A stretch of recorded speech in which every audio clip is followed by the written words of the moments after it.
This meeting is being recorded. Namami Bhagavatpada Shankaram Lokashankaram Sadashivasamarambham Shankaracharya Madhyamam Asmadacharya Padyantam Vande Guru Paramparam Vasudeva Sudam Devam Kamsachanura Vardhanam Devaki Paramanandam Nam Vande Jagadgurum.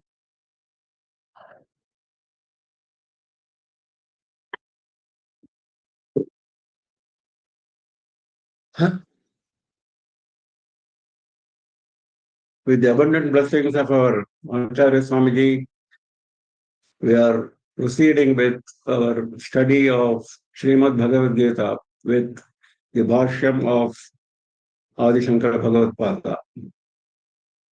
It is now 2 weeks since we met, and in these 2 weeks, some momentous developments have taken place. Kanchi Shankara Matham has attained another 71st Shankaracharya during this period. The Sannyasa Diksha program was followed by Shankara Jayanti on 2nd, and it was followed by Adi Shankara Aradhana on 7th of May. A lot of programs have been held in this connection, and on top of all this, our nation is passing through a security crisis. We pray to Bhagavan Krishna and Bhagavati Durga for security and peace on all fronts. We continue with chapter 6 of Bhagavad Gita. We are on Shloka 15. In the earlier chapters, we have seen Arjuna Vishada Yoga, Sankhya Yoga, Karma Yoga, Karma Jnana Yoga, and now we are on Dhyana Yoga. Dhyana Yoga we have seen Bhagavan giving detailed guidelines on how to perform meditation.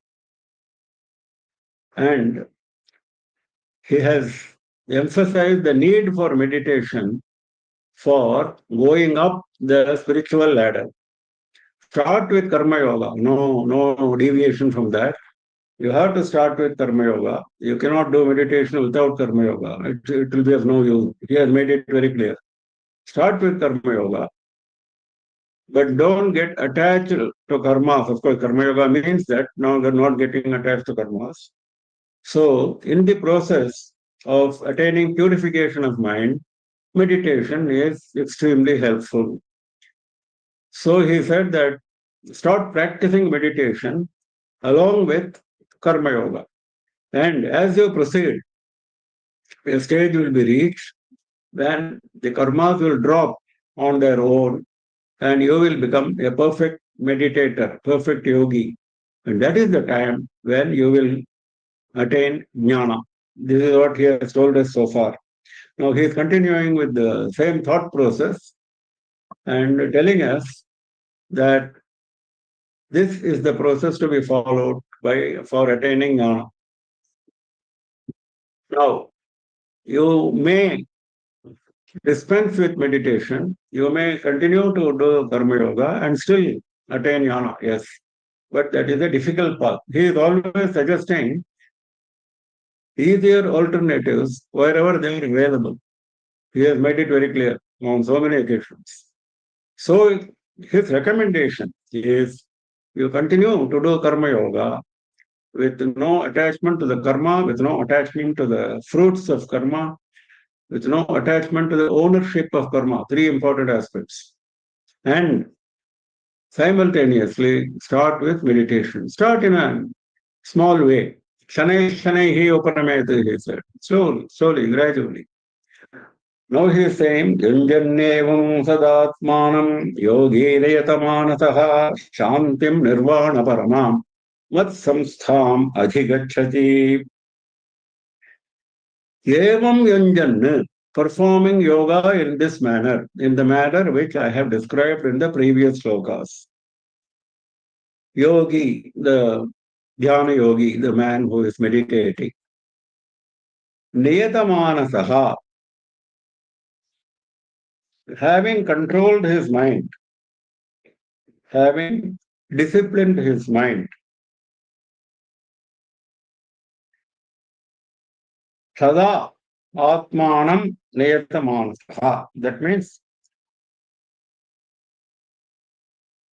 his mind is controlled under all conditions. Sada.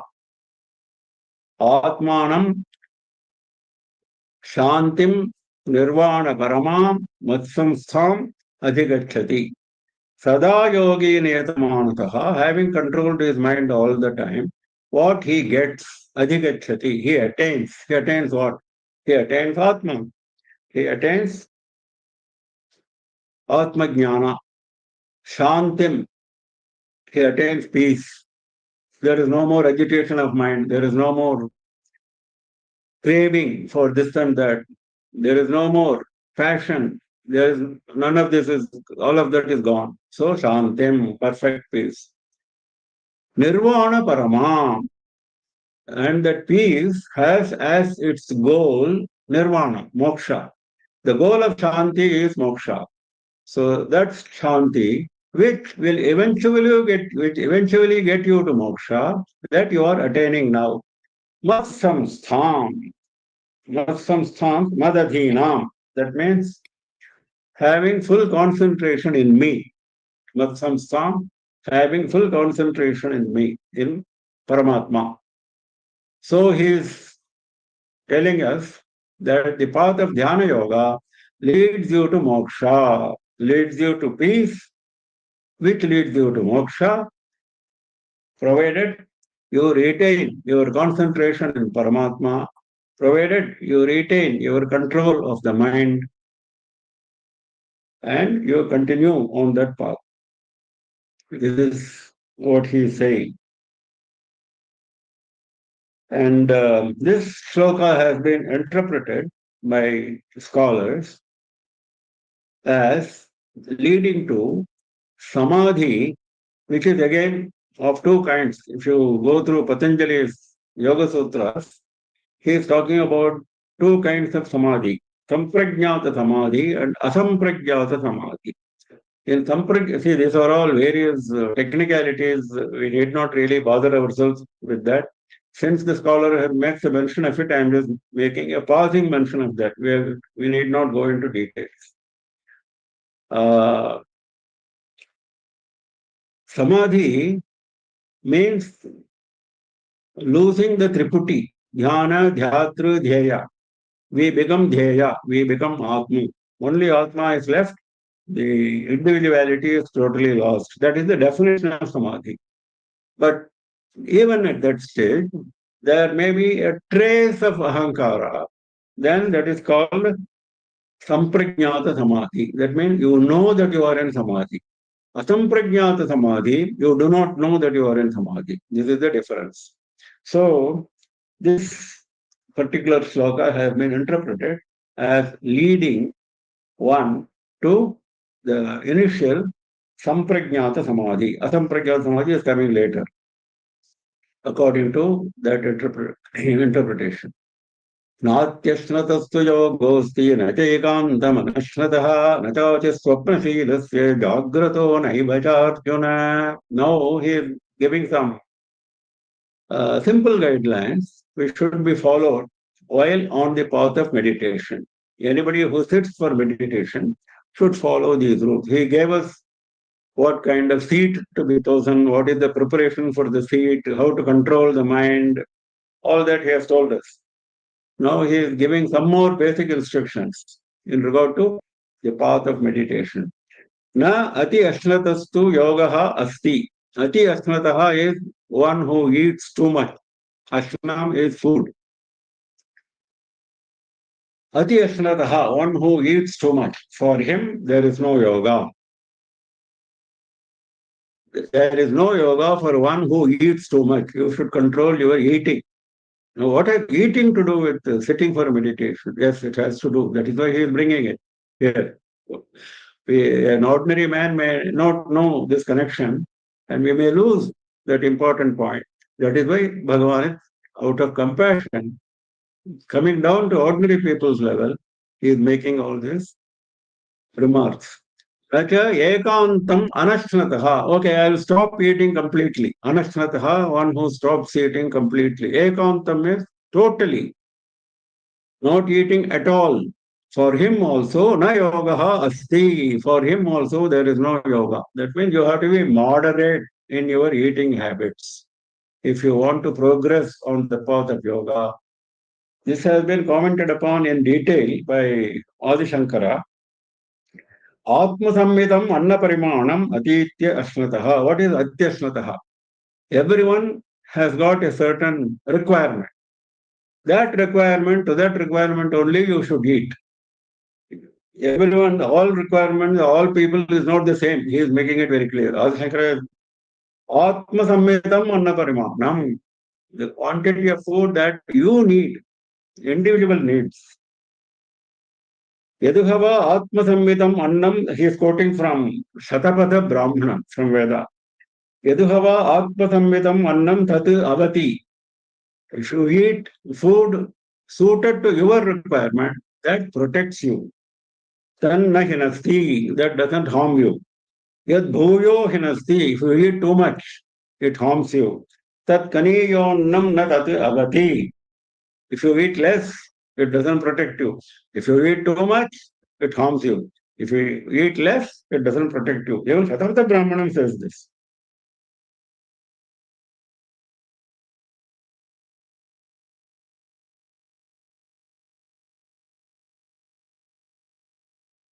You should either exceed or you should go less than that. Adhikam nyonam va. And he is also quoting from Yoga Shastra, Ayurveda, Ardham Savyajanannasya Tritiya Mudagasya cha Vayo Sancharanartham tu Chaturtham Avachayate. This concept is oft quoted, though the shloka is not oft quoted. The shloka says, half your stomach should be left for food along with all condiments. Savyanjana annasya. Savyanjana annasya. Food with condiments, ardham, half the stomach. Tritiyam udagasya cha. The next 1/4 should be left for water. Vayo sancharanartham tu chaturtham avasheshayet. The last 1/4 should be left free for air movement. Vayo sancharanartham. Now, that is the explanation for what Bhagavan said as ati ashnataha and anashnataha. Nachati swapnaशीलस्य जाग्रतो नैव चार्जुन. Na ati swapnaशीलस्य. Swapna does not mean dream here, it means sleepy. One who is given to sleeping too much. Ati swapnashila is one who is given to sleeping too much. That will produce lethargy in the body as well as the mind. So your mind and body will not cooperate with you when you sit for meditation. So don't sleep too much. Okay, I will keep awake for a long time. Jagrato naiva Arjuna. Na jagrato. You cannot keep on in wakeful state for a long time. You need sleep. Exactly like food. Exactly like food. Don't exceed the normal limits. Atimatram jagrato yogo na bhavati. If you keep yourself awake too much, that is also not good for yoga. Yunjannevam tadatmanam yogi niyatamanasah shantim nirvana paramam vatsamstham adhigacchati natyashnatastu yogosti nachekantamanashnatah nachati swapnajilasya jagrato naivajarjuna. That matsamstham can be interpreted as nirvana paramam shantim. That is, because it's an adjective of shantim nirvana paramam. That peace which is leading to moksha is under the control of Paramatma. Vat samstha means Vadadhina. That is one interpretation. Bhagavan is to be compassionate, to give you that state. Out of compassion only we get jnana, not because of all these efforts and qualifications. That Bhagavan is making it clear on at so many places in Bhagavad Gita. This is also one of those places. What samstham, it is under his control, whether to give you jnana, whether to give you moksha, whether to give you shanti. That he gets. What is under his control, this yogi gets. Next. युक्ताहार विहारस्य युक्तचेष्टस्य कर्मसु युक्तस्वप्नावबोधस्य योगो भवति दुःखः. Now the same thing is put in different words, same concept. Yukta ahara viharasya yukta cheshtasya karmasu yukta swapna avabodhasya dukkha yogaha bhavati. Same concept which was mentioned in earlier slokas is being repeated in a positive manner. There it was negative, now it is positive. Yukta ahara viharasya, one who is practicing proper food and proper exercise. Vihara is moving about here and there. That means bodily movement. Padakramaha, that is the interpretation given by Adi Shankara. Viharaha, padakramaha, walking about here and there, moving about here and there, giving exercise to your body. So you should not say, I am sitting for a meditation 24 hours, I will not exercise my body, otherwise no. So everything has to be done in proper measure. Yukta ahara viharasya, yukta cheshtasya karmasu. And all your activities, do them. Don't leave any activity because you're not a jnani. So you cannot say karma has dropped from you. No. So yukta cheshtasya karmasu. So do your karmas. Niyata parimanu yasya saha yuktahara viharaha yukta cheshtasya yukta niyata cheshta yasya karmasu tasya. That means all your works, all your activities are proper. Niyata. Yukta cheshtasya karmasu, yukta swapna avabodhasya. Similarly, sleeping and keeping awake. Swapna is sleeping, avabodha is keeping awake. That also yukta, in proper measure. Yogo bhavati dukkha. For that person who fulfills this kind of conditions, who practices all these things, for him, yogaha bhavati. For him, yoga is available. He attains yoga. What kind of yoga? Dukkha yoga. That yoga which will eventually release him from all the misery. Samsara dukkha shayakriti yoga. Even the samsara dukkha will gradually reduce and finally go away completely as you progress. Samsara dukkha shayakriti. That's the shaya word he is using, Adi Shankara. Shaya means gradual decline. So that is the benefit of this sticking to these rules while performing yoga. Yada viniyatam chittam atmanyeva vatisthate nisprah sarvakamebhyo yuktayityuchyate tada. Because he is using the word yukta in many places. Even the previous sloka, he is saying yukta hare harase, etc. And yukta has been used in many, many places. Now he is defining who is the yukta. Yukta means one who is completely attached to Paramatma. That is what we have understood. Whose attention is entirely on Paramatma, not on worldly matters. So that is the common understanding. Now he is giving the details of that. What is the definition of a yukta? Yada viniyatam chittam atmanyeva avatisthate. Viniyatam chittam. The mind under complete control. When the mind under complete control is concentrated, avatisthate, is sitting fixed. That is avatisthate. Is sitting in a fixed position. Where? Atmani eva, in Atma only, nowhere else.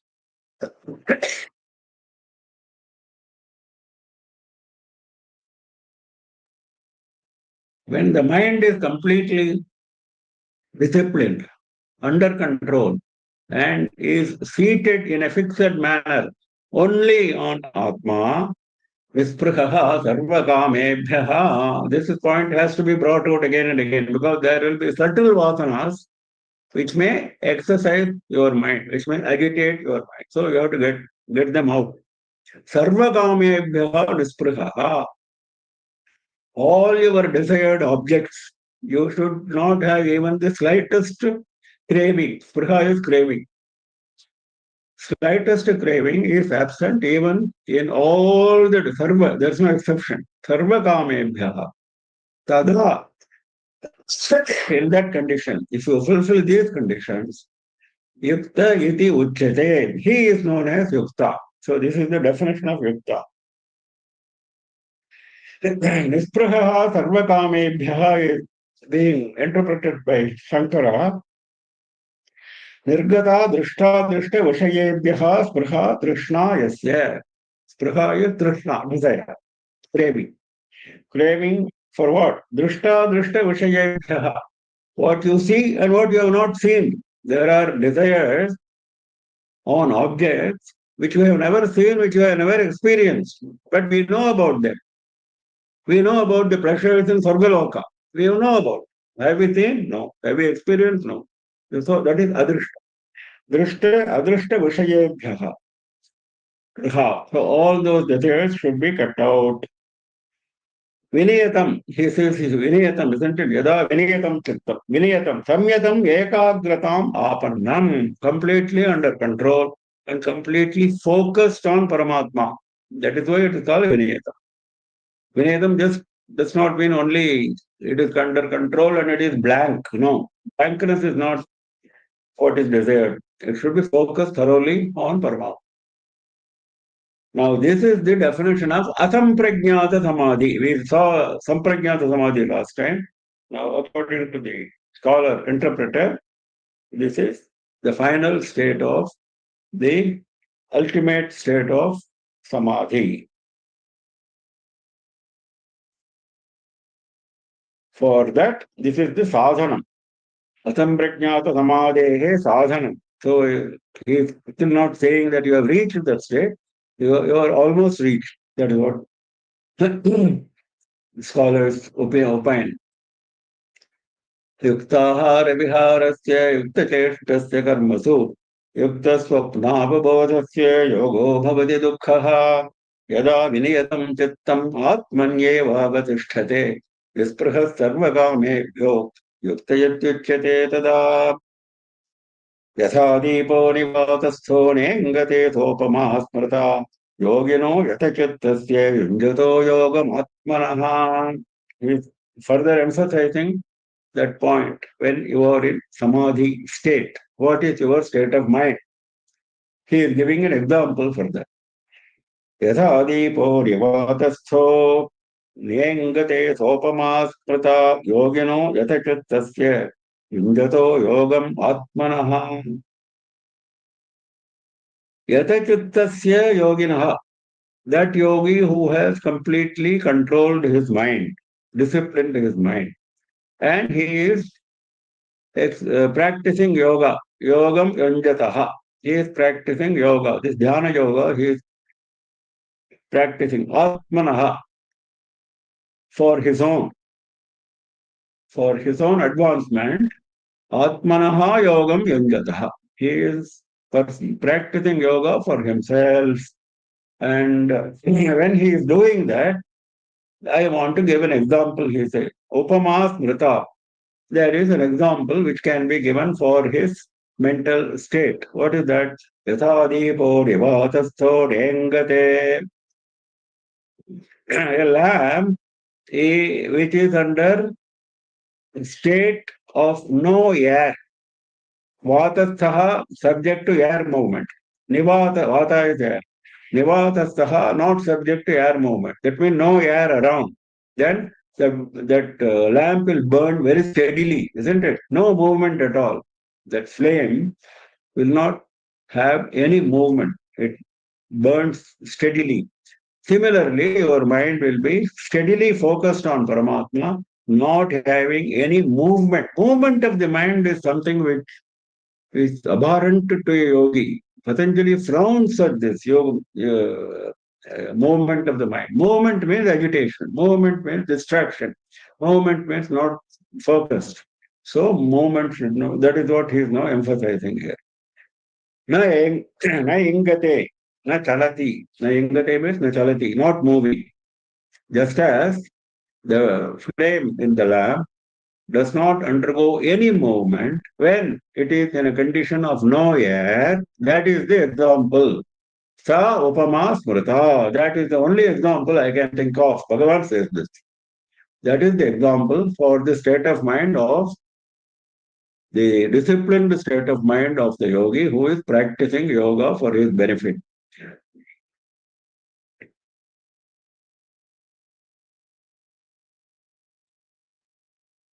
यत्रोपरमते चित्तं विरुद्धं योगसेवया यद् चैवात्मनात्मानं पश्यन् आत्मनि तुष्यति. Now, he is giving further definitions of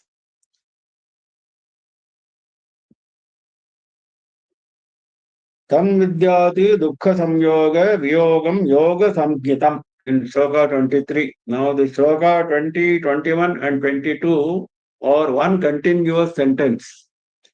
And 24 he is saying, 23 he is saying, that is called yoga. So this is the definition of yoga. Just as he gave a definition of yukta. What is the definition of yoga? The dhyana yoga. Same points, but he is putting them succinctly once again. Yatra, then he will say tatra there. Yatra chittam uparamate niruddham yoga sevaya. Yatra yoga sevaya niruddham chittam. That mind which has been steadied by practice of yoga. Yoga sevaya, practice of yoga. Niruddham, completely under control, completely under your thumb. That is niruddham. That mind, uparamate. Uparamate means it withdraws from mundane objects. That is called uparati. Uparati means withdrawal from other worldly objects. That is uparamate. Yatra chittam yogathevya niruddham uparamate. Then when the mind which is completely under discipline, which has been practicing yoga and which has withdrawn completely from all outside objects, uparamate, yatra chaiva atmanatmanam pashyan atmani tushyati. Then he is always emphasizing this point that mind has been controlled, but it should not be blank. You should give some job for the mind. Otherwise, mind will become agitated. What is the job now given? Focusing on Paramatma. Yatra cha eva atmana atmanam pashyan atmani tushyati. Atmana.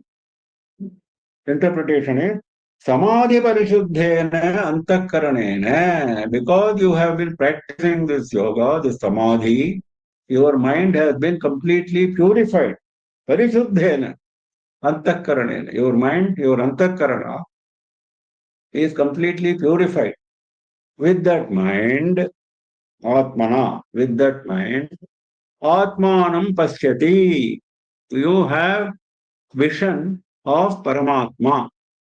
Atmanam pashyati. With your purified mind, purified completely by the practice of yoga, you are able to perceive Paramatma. Pashyati perceives. Atmanam Paramatmanam Jivatmanam Paramatmanam. Where you perceive? Atmani pashyati. The Atma only. Atmani Atmanam pashyati. In yourself. That is not in any outside object. That is the purpose of saying Atmani. In your own heart, you perceive Paramatma, not in any outside image, outside vigraha, outside lamp. All those can be used as aid for concentration. They were all aids at the earlier stage of concentration. Now we have reached the highest stage. At the highest stage, you have no sense of your body. You have lost yourself. Then where is the question of cognizing outside objects? For cognition of outside object, you have to use your sense organs. So it goes without saying that you are focused entirely on your own heart, Atma, which resides in your own heart. That is what he is saying, Atmani. Tushyati, you are completely satisfied, you are completely happy with this perception of Atma. Yatracha eva, only, that is, your mind has no other job. Mind is completely gone. With the purified mind, mind is losing itself and it perceives Paramatma in one's own heart and Tushyati, it's satisfied, completely happy. That is the definition of yoga, and he's going to give further details of it in the following slokas. Yatha deepo nivatastho rengate सोपमा स्मृता योगिनो यतचित्तस्य युञ्जतो योगमात्मनः यत्रोपरमते चित्तं निरुद्धं योगसेवया यत्र जीवात्मनात्मानं पश्यन् आत्मनि तुष्यति सुखमात्यन्तिकं यत्तद्बुद्धिग्राह्यमतीन्द्रियं वेत्ति यत्र न चैवायं स्थितश्चरति तत्त्वतः. He said Tushyati. He is satisfied, he is happy. Now, happy means what? You are happy with so many things in your mundane life. Is it comparable to that kind of happiness? No, not at all. There is no comparison with that happiness. So here, because that is the way you should make that state attractive to the practitioner of yoga, isn't it? Bhagavan is, we have seen on many occasions, we're going to see again on many occasions.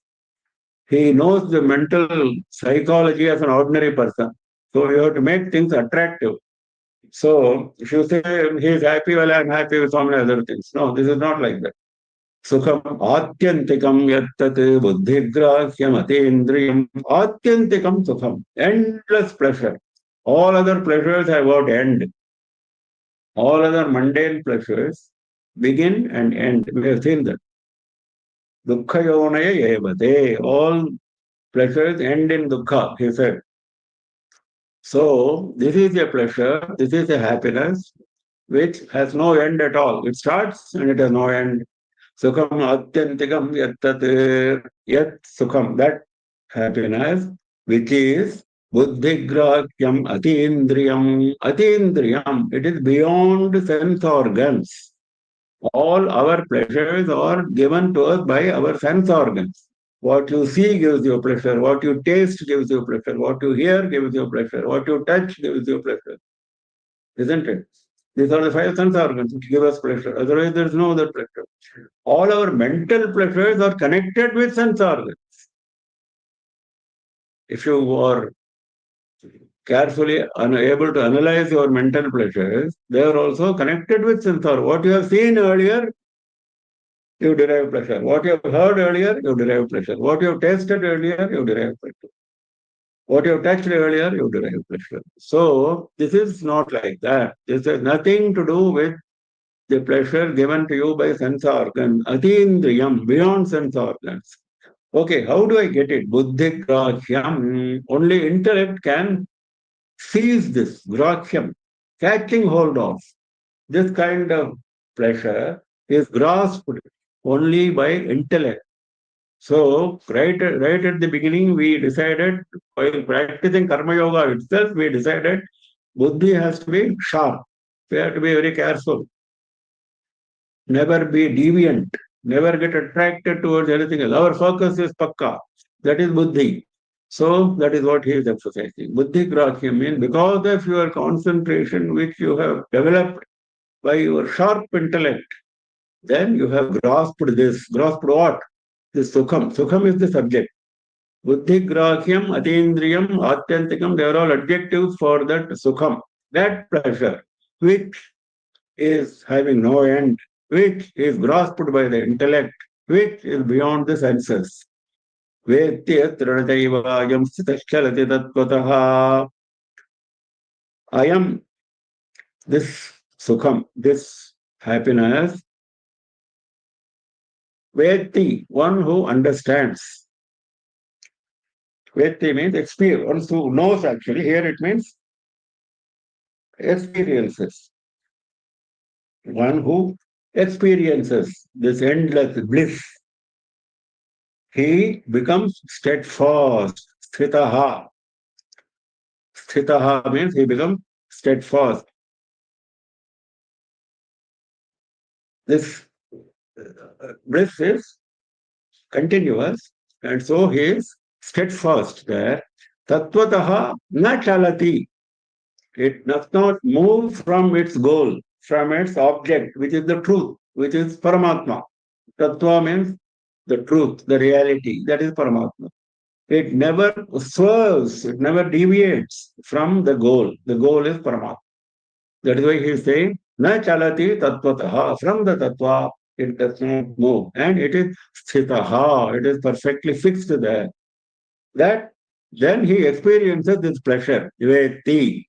Veti means he knows, he experiences. In this case, it's not knowledge, not bookish knowledge. This is experience. We are talking about that ultimate samadhi experience. So Veti here should be understood as experiencing that pleasure.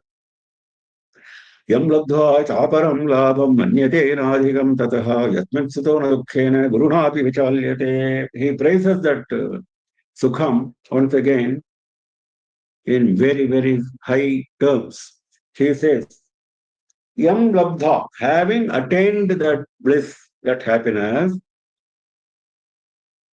aparam labham na adhikam manyate. No other benefit, no other happiness he considers, manyate, he considers as na adhikam, as superior to this. He considers no other happiness, no other pleasure as superior to this. This is incomparable pleasure. Tataha means from what he is experiencing. From what he is experiencing, no other pleasure is greater. So that labham he has got. Yam labdha cha aparam labham manyate. Yam labham labdha. That benefit, that prize, having got that prize, aparam labham, no other prize is attractive to him because it is not greater than this. Yes, means sthito nudukkhene guruna api vichalyate. What is the definition of that state, of that happiness? You are saying that is greater than all other happiness. Can you say anything more about that happiness? Yes. If you are in that state of happiness, when a great misery comes to you, you will not even know that it has come to you. That is another definition. Yasmin sitaha, having settled yourself in that blissful state, gurunapi dukkhena, even the greatest of misery, guru means great, big, large, huge.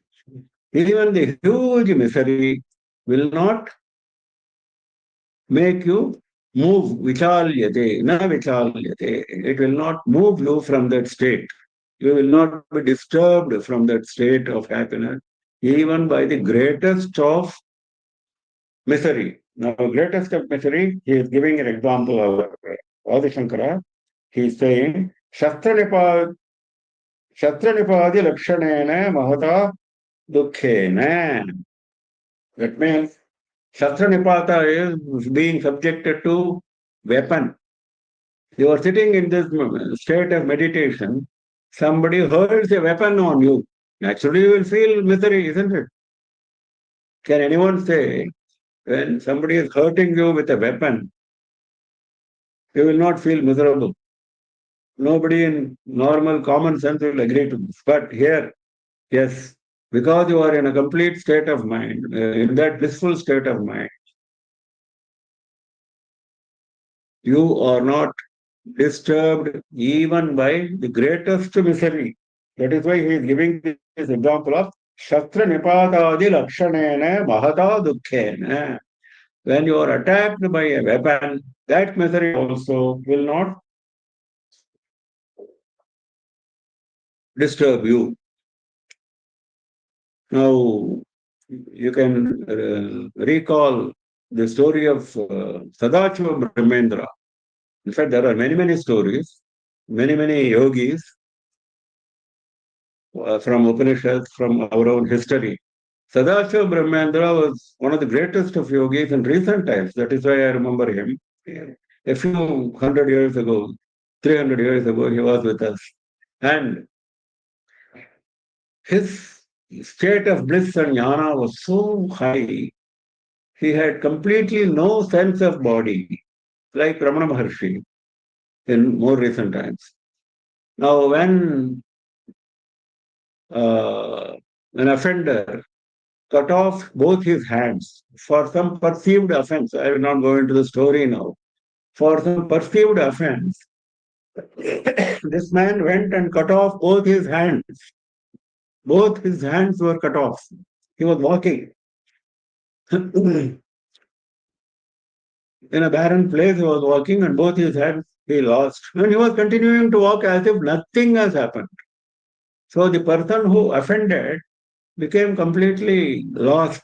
He didn't understand what was going on because he was so angry. That is why he went and cut off his hands. Because he thought he had committed an offense. Sadashiva Brahmendra had not committed any offense, but this man misunderstood him, thinking that he had committed a very serious offense. So he went and punished him. And when that punishment did not have any effect, he was surprised. Then he understood that he is a great yogi and we have unnecessarily offended him. So he went and fell at his feet and he begged pardon, saying, I didn't know that you are such a great yogi. I misunderstood you. I cut off your hands. Oh, you cut off my hands. Then only he is asking, oh, you cut off my hands. Where are the hands? They are lying here. Okay, bring them. He brought both those hands. He attached those hands in no time to his body and they were attached. No operation, nothing. In next few seconds, he was back to the same bodily position in which he was earlier. This is Sadashiva Brahmendra. So that's what you have to remember. Gurunapi dukkhen. Can there be a greater dukkha than what Sadashiva Brahmendra underwent? So you will not be disturbed. That is the highest state of bliss.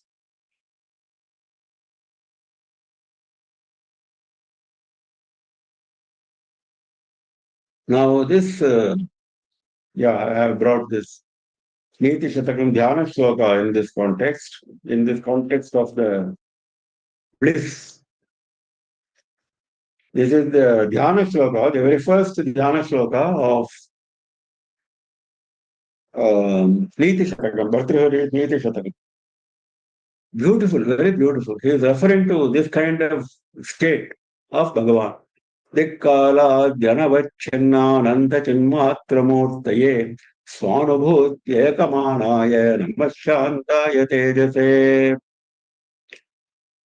Swanubhuti Eka Namaya is printed, that is one version, but a better version is Eka Manaya.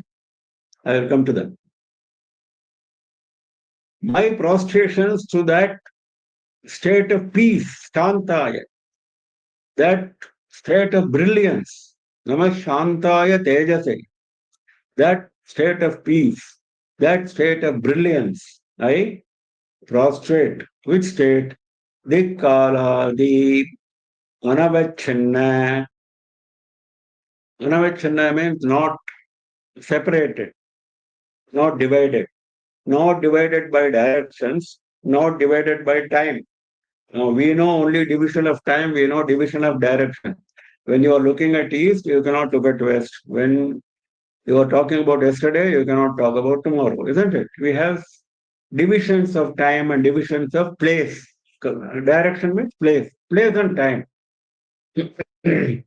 Kala Desha, Vartamana. These are our constraints, upadhis. Now, this state, Bhagavan, Chinmatra Murtaye, this Bhagavan is not constrained by place and time.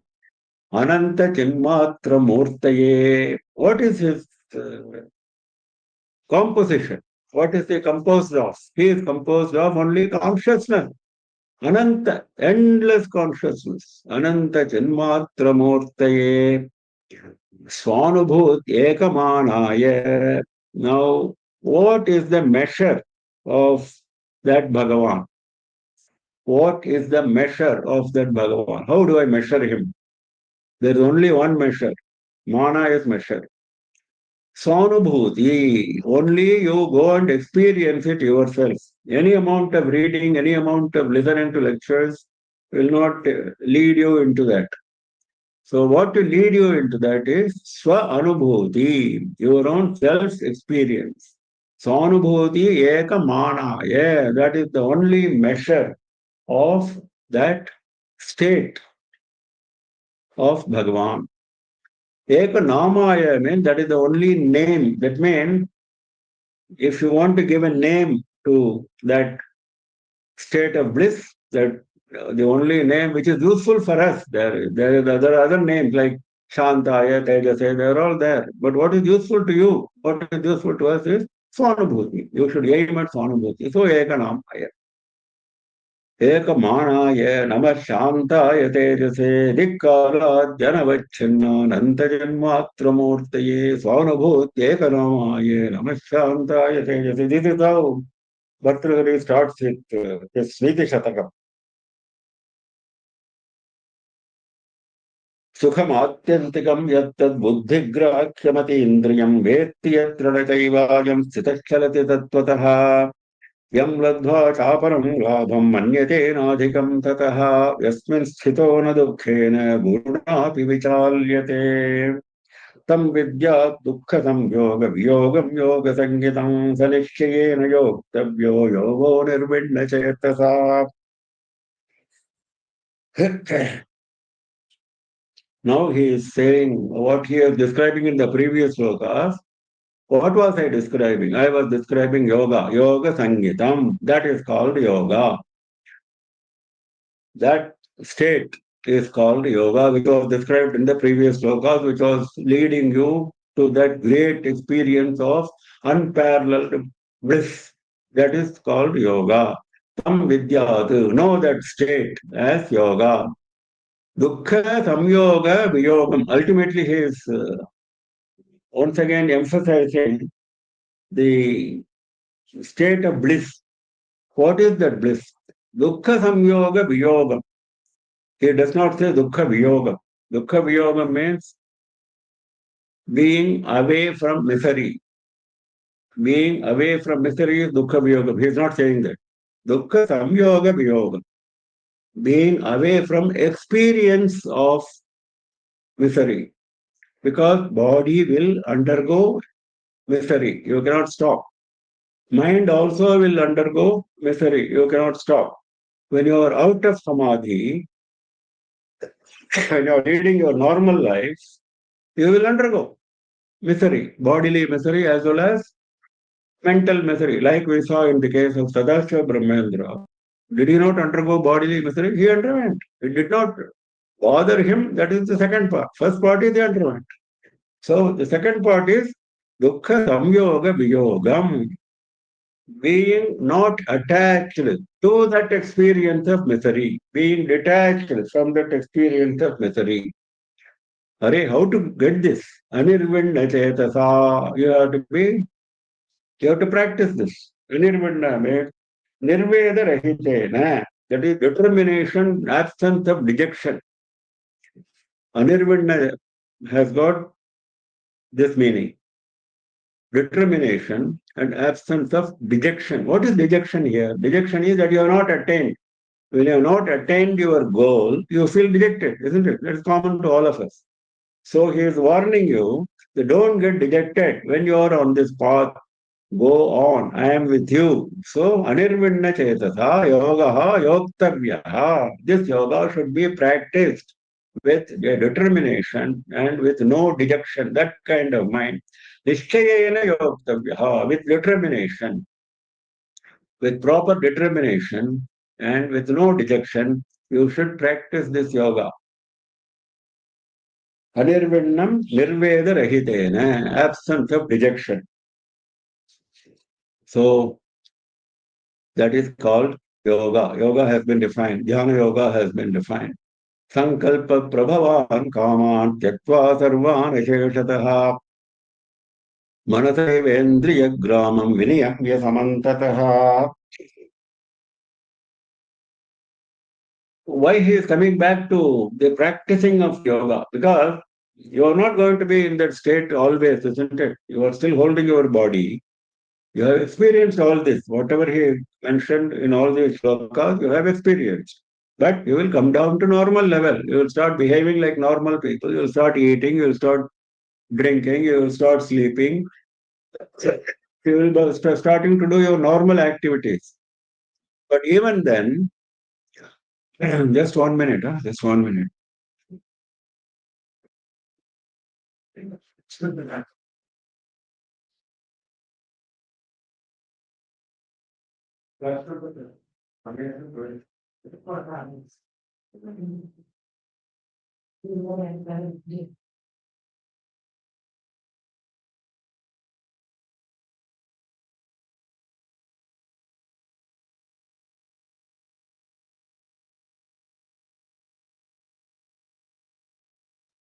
Yeah, நீ இந்த Saturday இதுக்கு போக போற இல்லையா?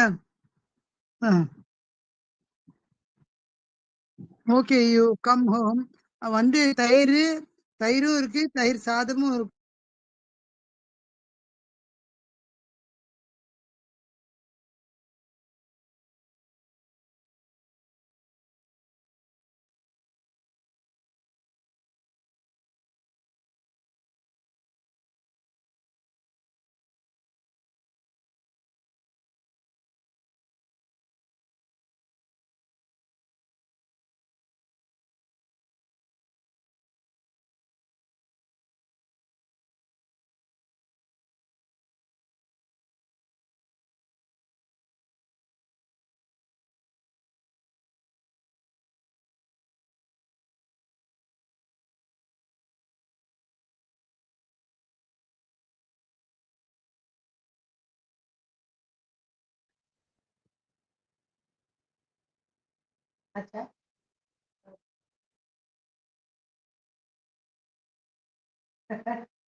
Is it okay? Can you hear me?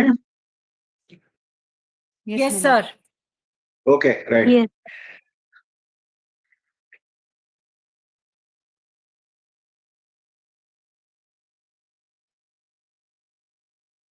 Now, so having defined yoga, he is now telling us even when you are in back to normal activities, you should not lose sight of this aim. Aim should be there. Sankalpa prabhavan kaman tyaktva sarvam asheshataha manatevendriya gramam vinayam yasamantataha. Sankalpa prabhavan kaman. All desires have their root in Sankalpa. We have seen that before. We have seen quotations from Mahabharata and Manusmriti, etc. Sankalpa is the very first idea of an object. The very first idea, it may be hazy idea. Then it develops. It develops into a desire. So all desires are rooted in Sankalpa. Sarvan Kaman, Sarvan Sankalpa Prabhavan Kama, all desires, Taktva, Asheshataha, without leaving even one single trace, completely stopping them, having dropped them, abandoned them. Manasaiva Gramam Viniyamya Samantataha. Manasa Taktva, having dropped all of them with your mind. Indriya Gramam Samantataha Viniyamya. Indriya Gramam, the group of sense organs. Viniyamya, having brought them under control. Samantataha means in all respects. In all respects. There should be no exception given to sense organs. Sense organs should be completely under control, even when you should practice this even under normal conditions. Of course, this is a must during meditation stage, but even during normal state, practice concentration. If you are sitting for meditation, this is absolutely essential. Indriya Gramam Samantataha Vinayam. Yeah. You should bring under your control all your sense organs in all manner, in all respects.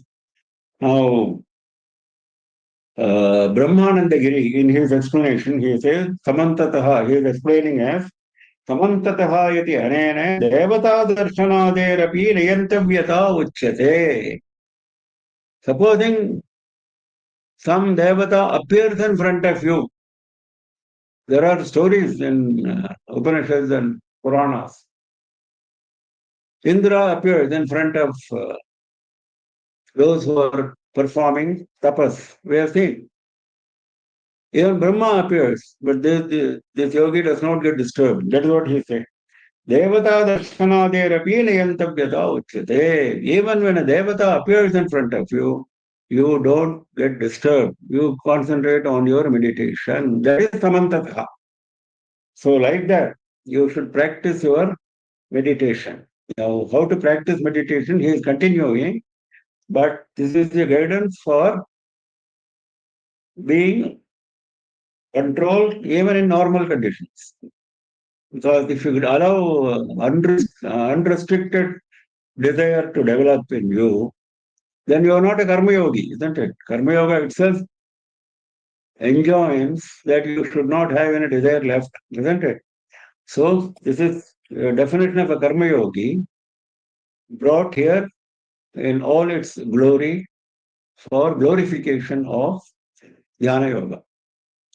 Tam vidya dukkha samyoga viyogam yoga sankitam sanishchayena yoga sabyo yogo nirvinda chetasa sankalpa prabhavan kama tyaktva sarvana sheshataha manasaiva gramam viniyamya samantataha. Now, this thought process is continuing in the following shlokas, which we will take up tomorrow morning at 7 AM IST as usual.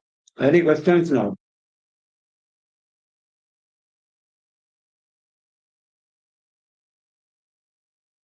Shri Guru Namaste. Sir, I do have one question. May I ask one question? So considering the current war situation, which is also similar to what is going on in the Dharma Kshetra where Arjuna and Krishna is talking. So do you think we should stop the war or we should continue? What is your question? Do you think the current going war, we should stop the war or we should continue the war? No. That is completely out of our syllabus. We don't want to talk about that. No.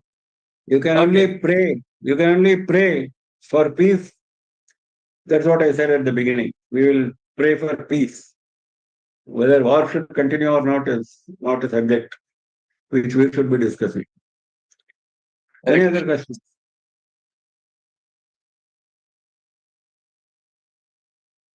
No. Okay. We close for the day. नमः पार्वतीपतये हर हर महादेव सर्वत्र गोविंद नाम संकीर्तनम गोविंद गोविंद श्री महात्रिपुर सुंदर्यै जय जय. Thank you, sir. Thank you, everyone, for joining. We have the next session Sunday morning.